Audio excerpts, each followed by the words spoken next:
Hey guys, this is Jeremy, and I want to go over the steps that I took when it came to working with a prospect that came in wanting more information about that. This prospect came in through social media, X, and wanted to get more information on direct mail. They had some questions about running mail ads in New Jersey for a business that they're working on. So I said, yeah, of course. Let's chat. Do you want to chat in DMs, or I could give you a phone call if you like? Now, I offered to chat in DM. DM is the medium that we were talking in already. Well, I know that a lot of things faster explained using over the phone, so I wanted to also give that option. So he told me a time that would be available. We gave me a phone number, and I confirmed we called him at that time. So I had 2 hours to prepare. Looked at his X profile. I found out a bit about him and his business. His X post did not really have much on business, so I didn't find anything useful there. But I did see on the business X profile there was just one thing that I needed, and I got the link to their website. So that's where I found all the information that I needed in order to really understand his business. I was able to look at their services. I was able to look at how to buy their services, and then I looked for their about page or their mission page. Those pages usually have their story or the reason why the business does what it does. In this case, the business wanted to make selecting a college to attend more accessible, more real, and affordable to high school students and their parents. They also provide a very valuable incentive for current college students that will mentor in the business. So 2 hours pass. It's time to call him. The call went great with short introductions. Now remember, you only get one chance to do an introduction. So he told me direct mail is underutilized, and I completely agree. You know, direct mail is usually forgotten about or thought about as like a dead method, when it's actually very effective at reaching people at their homes. Direct mail is old school, but it will always be there, and it's going to be great, especially for a lot of businesses that are trying to do home services or reach, parents, their children, like that. They all have homes. Then after that, I asked some questions from my lead questionnaire, but I didn't ask all the questions in order. You know, I'm having a conversation with him. I'm not reading a script. I'm not going down a checklist.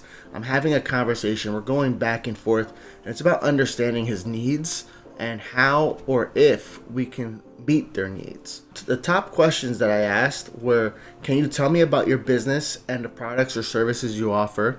How do you currently market your business, and which methods are currently working? Which methods are also not working for you? What are your main goals for this advertising campaign? And when would you like to launch your direct mail campaign?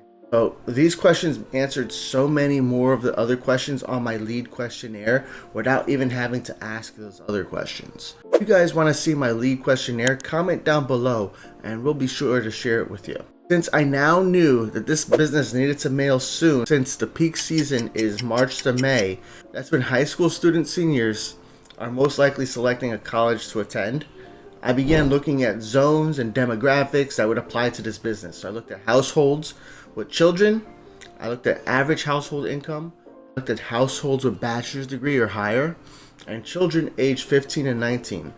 I needed more time to really find more zones for them, but it was good to tell them that we had these metrics and we could target the best areas in New Jersey for him.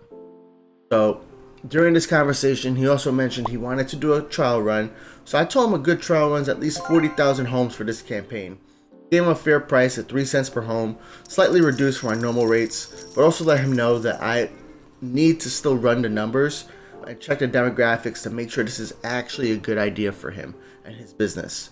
So what time tomorrow can I call you? 4 p.m. So this gives me, 24 hours to work on this.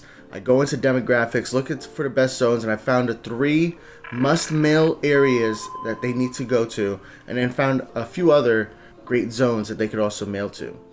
Zones are zip codes, are areas in New Jersey that consist of 10,000 homes each.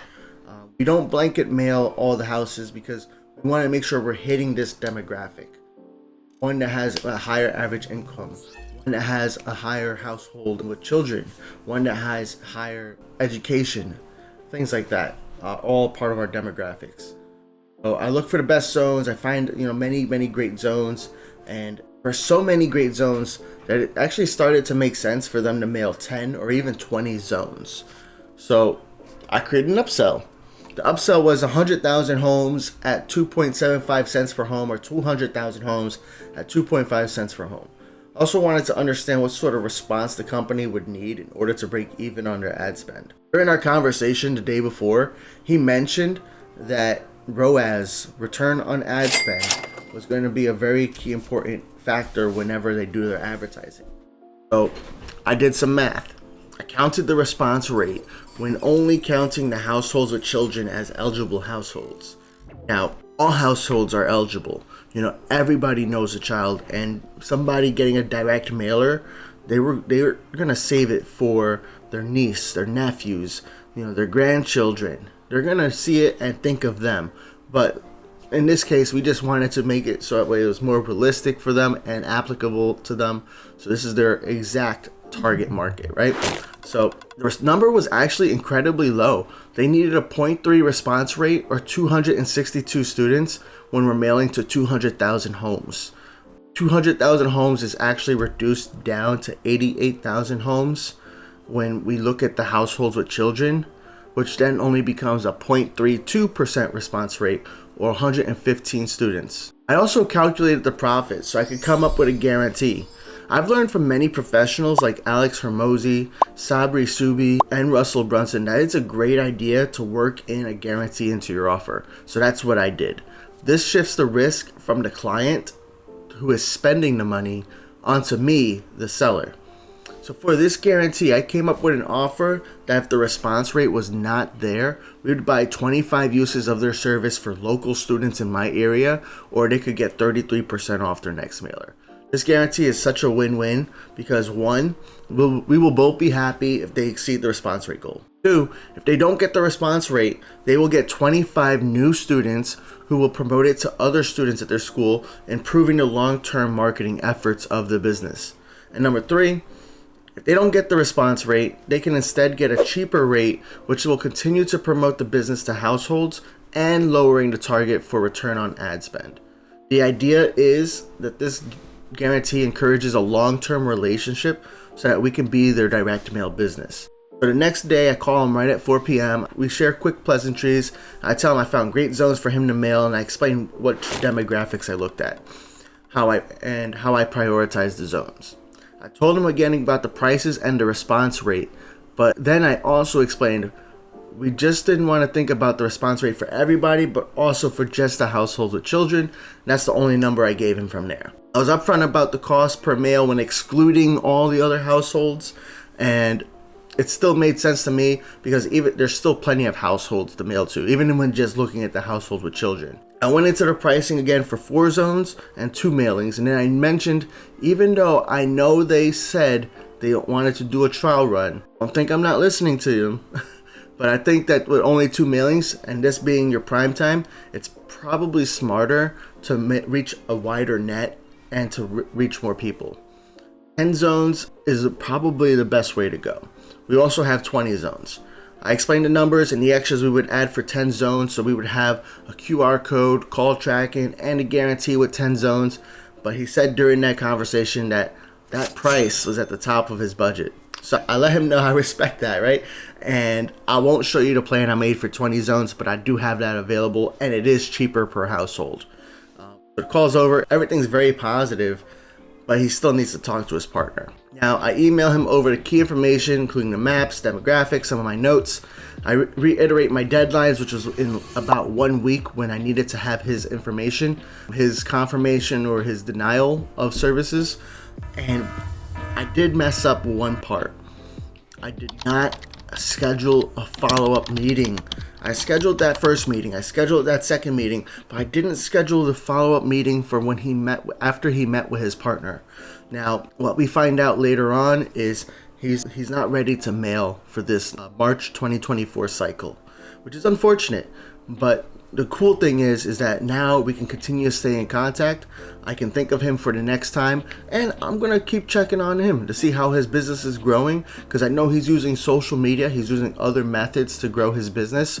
He's not using direct mail yet, but direct mail is gonna be a key part in 2025 in his business to help him reach other households that would never, and parents that would never see the social media ads. So, I learned a lot from this.